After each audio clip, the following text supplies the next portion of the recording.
আমি আপনাদেরকে সব সময় আমার এই ফেসবুক পেজ খোলার পর থেকে যতদিন থেকে ফেসবুকে ভিডিও আপলোড করতেছি ততদিন থেকে আমি আপনাদেরকে একটা কথা বলতেছি যে ভাই, আপনার কন্টেন্ট যেমনই হোক না কেন, আপনার নিজস্ব কন্টেন্ট আপনার ফেস দেখিয়ে আপনি অরিজিনাল কন্টেন্ট আপলোড করেন, আপনার নিজস্ব অরিজিনাল কন্টেন্ট আপলোড করেন, একদিন না একদিন সেখান থেকে সফল হবেন।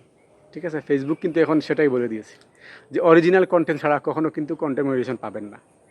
তাই ভাই এখনও বলতেছি, যারা এখনও অন্যের কন্টেন্ট নিয়ে কাজ করতেছেন, অন্যকে কপি করতেছেন, এটা বাদ দিন। বাদ দিয়ে নিজস্ব কন্টেন্ট আপলোড করে সেখানে ভিউ হোক আর না হোক সেটা আপনারা দেখবেন না, সেটা দেখার বিষয় না। আপনি প্রথম অবস্থায় শুরু করছেন, আপনার একটা খারাপ হতে পারে, আস্তে আস্তে শিখবেন সেখান থেকে। আপনি তো হুট করে বড় হতে পারবেন না, ঠিক আছে? আস্তে আস্তে বড় হতে হবে, শুরু থেকে বড় হতে হবে।